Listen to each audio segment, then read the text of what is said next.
Hello everyone, welcome back to another episode of Technologyglance.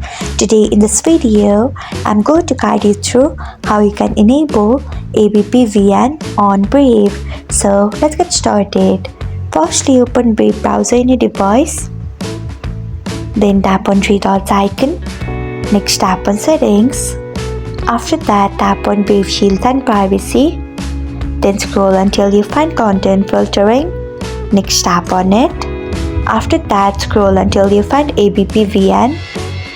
Then turn on it by tapping on it.